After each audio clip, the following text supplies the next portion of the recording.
Alexandria, the jewel of Egypt, a city built by Alexander the Great, where the mighty Nile met the Mediterranean Sea. For centuries it stood as a beacon of knowledge, culture, and trade. Here philosophers debated, merchants grew rich, and the world's largest library once held the wisdom of mankind. It was a place where Greeks, Egyptians, Romans, and Jews lived side by side, at least on the surface. But under that glittering marble, a darker reality was boiling. Tensions ran deep. Rivalries between Greeks and Jews had been festering for decades. The Jewish community of Alexandria was powerful. Wealthy merchants, influential scholars, respected leaders. Their success became a target. Envy grew, hatred spread, and Rome, the empire that claimed to bring peace, stood ready to use that hatred for its own ends. Then came the year 38 CE. What began as small sparks, street arguments, insults, mobs forming outside synagogues, erupted into a firestorm. Within days, the Roman governor gave his silent blessing. The soldiers moved in. What followed was not a battle, not even a riot. It was cold, organized extermination. For 7 nights and 7 days, Alexandria became a city of death. 50,000 Jews were slaughtered. Imagine it. Entire families dragged from their homes. Synagogues set ablaze while worshippers still inside screamed in terror. Fathers butchered in the streets while clutching the hands of their children. Mothers shielding infants, cut down without mercy. The proud avenues of Alexandria ran with blood, and the air was thick with the smoke of burning homes and the cries of the dying. This was not chaos. It was sanctioned massacre. The Roman legions stood shoulder to shoulder with furious mobs, ensuring no Jew could escape. The Nile, once the lifeblood of Egypt, carried the bodies of the slain downstream, as if nature itself was mourning the crime. And so, in a single week, the Jewish community of Alexandria, one of the most vibrant in the ancient world, was shattered forever. History remembers Alexandria for its library, its scholars, its wonders. But behind the marble columns and golden temples lies a scar, a massacre so vast, so cruel, that it still forces us to ask, how could a city of knowledge become a city of slaughter? How could neighbors turn into executioners overnight? To uncover the truth, we must look deeper, into the streets where resentment grew, into the politics Rome played, and into the moment when hatred finally boiled over. This is the untold story of the Roman massacre in Alexandria. To understand how Alexandria descended into one of the bloodiest weeks in Jewish history, we must step back into the city before the massacre. Alexandria was not just any city. It was the second largest city in the Roman Empire, a glittering metropolis where cultures collided. Its towering lighthouse, one of the 7 wonders of the world, guided ships from across the Mediterranean into its bustling harbors. Merchants unloaded silks from the east, spices from Arabia, wine from Greece, and grain from Egypt. The streets echoed with many tongues: Greek, Latin, Egyptian, Hebrew. Among these communities, the Jews of Alexandria stood out. They had lived there for centuries, some since the days of the Ptolemies, long before Rome arrived. They built thriving neighborhoods, magnificent synagogues, and became skilled in trade, scholarship, and even politics. Some Jews held Roman citizenship itself, an honor that gave them status, wealth, and protection. But that prosperity came at a price.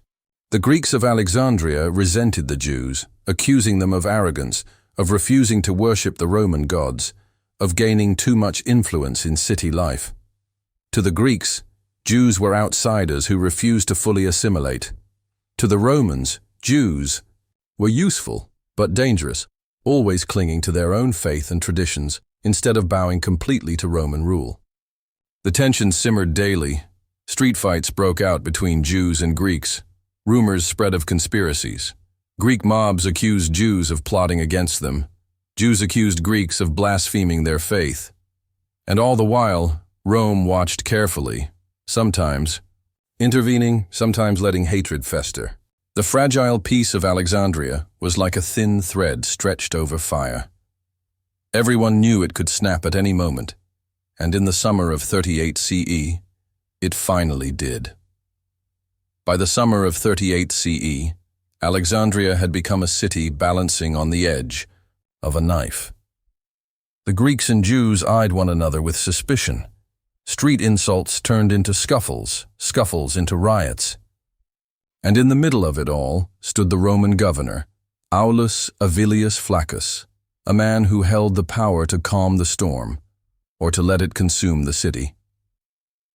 At first the disputes seemed ordinary, arguments over market stalls, over rights to certain districts, over political influence in the council halls.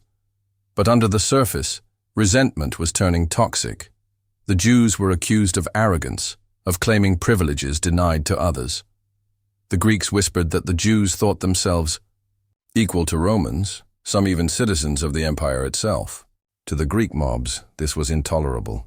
Flaccus saw an opportunity. The emperor in Rome, Caligula, was known for his paranoia and cruelty. Flaccus feared accusations of disloyalty, and he needed to prove his loyalty to Roman power.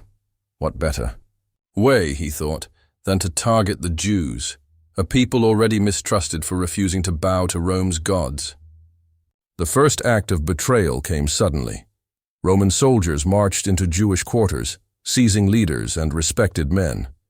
They were dragged, chained, and paraded through the streets as if they were criminals.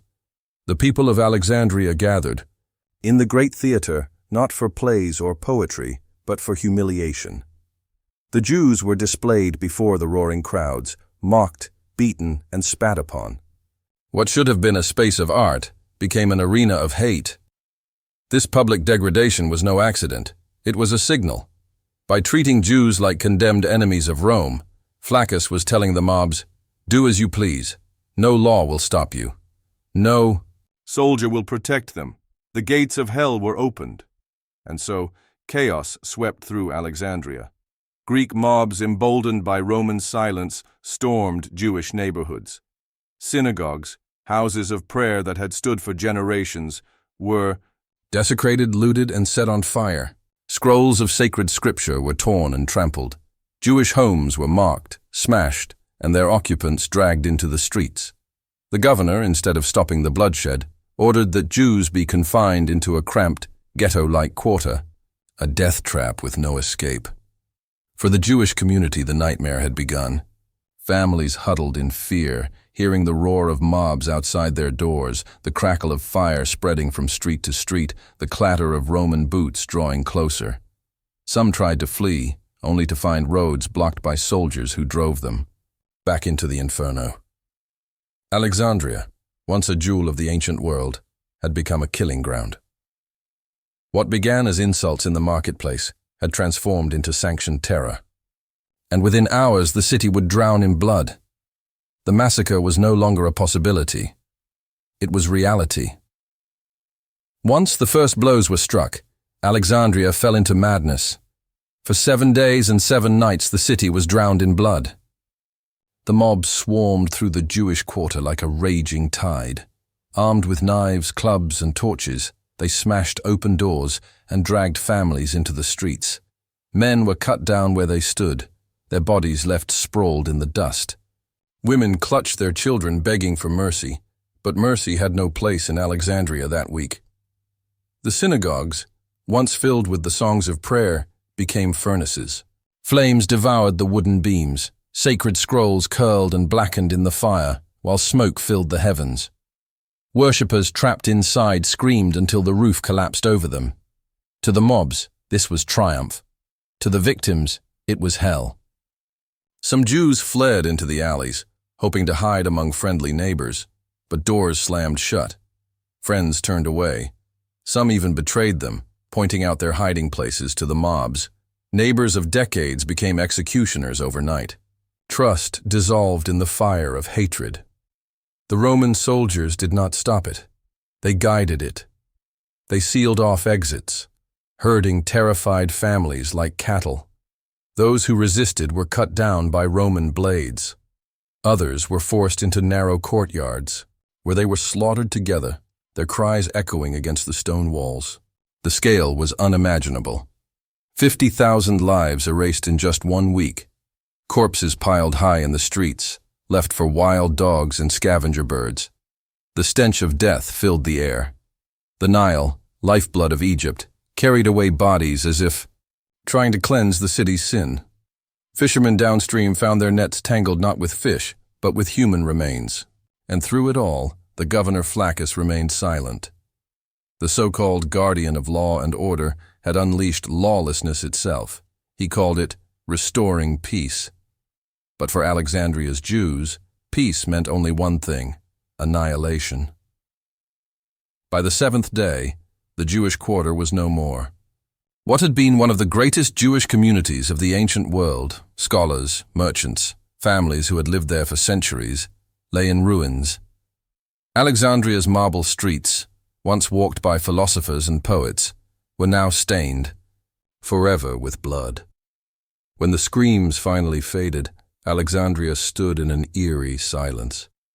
The fires smoldered, the streets were littered with corpses, and the once bustling Jewish quarter was nothing but ashes and rubble. What had been a vibrant community, 50,000 strong, had been reduced to shadows. Survivors, if they could be called that, stumbled through the ruins. Mothers wailed over lifeless children. Fathers dug desperately with their bare hands through collapsed walls, searching for any sign of those buried beneath. The stench of charred wood and rotting flesh hung heavy over the city, a smell that clung to Alexandria long after the bodies were gone.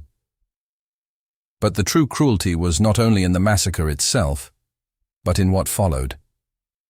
The governor Flaccus declared that the Jews had brought this fate upon themselves. He ordered those who survived to remain confined in a single cramped quarter, stripped of dignity and freedom. This was no longer their city, it was a prison. The once great synagogues, centers of worship and learning, lay in ruins. Sacred. Scrolls had been turned to ash. Families who had lived in Alexandria for centuries now found themselves homeless, stateless, broken. The very memory of their presence was being erased. And yet, the wider Roman world did not cry out in outrage. Rome called it restoring order.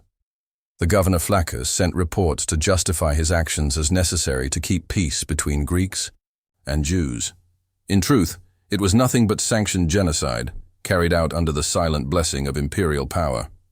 For the Jews of Alexandria, the massacre was not just the loss of life, it was the loss of trust. The neighbors they had traded with, broken bread with, shared festivals with, had turned against them in the blink of an eye. The city that once symbolized knowledge and coexistence had revealed its darkest truth. Beneath its marble walls lay the seeds of hatred, waiting for a chance to bloom. The Jewish community never recovered its former strength. Many fled, carrying their grief with them, leaving behind the graves of their ancestors. Those who stayed lived as survivors, haunted by the memory of that one unspeakable week. Alexandria, the jewel of Egypt, was forever stained. Its lighthouse still stood, its library still held knowledge, but in its history, a wound had been carved, a wound that no empire, no ruler, and no century could heal. History often remembers Alexandria as a city of wonders, the towering lighthouse that guided sailors across the Mediterranean, the great library that held the wisdom of ages, the philosophers who shaped thought for centuries to come. But behind that shining image lies a darker truth, a truth carved into the very stones of its streets. In the year 38 CE, Alexandria became a graveyard. 50,000 souls, fathers, mothers, children, erased in the span of a single week, not by foreign invaders, not by an enemy army, but by their own neighbors, by mobs who once traded with them in the marketplace, and by the empire that claimed to bring peace. The massacre of Alexandria stands as a chilling reminder of how quickly civilization can collapse, how hatred once tolerated can become violence once unleashed. A city that prided itself on knowledge and culture chose silence instead of justice, cruelty instead of compassion. For the Jewish people of Alexandria, that week was not just the end of lives. It was the end of trust, the end of safety, the end of a legacy that had flourished for centuries. And so, as we remember the glories of the ancient world, we must also remember its shadows. Because history does not only live in monuments and wonders, it also lives in scars, in stories of those whose voices were silenced, stories that still whisper to us across 2,000 years. The question is, what would we have done? In a city of knowledge, would we have stood for justice? Or would we have joined the silence that allowed 50,000 lives to be extinguished in one of the darkest weeks of human history?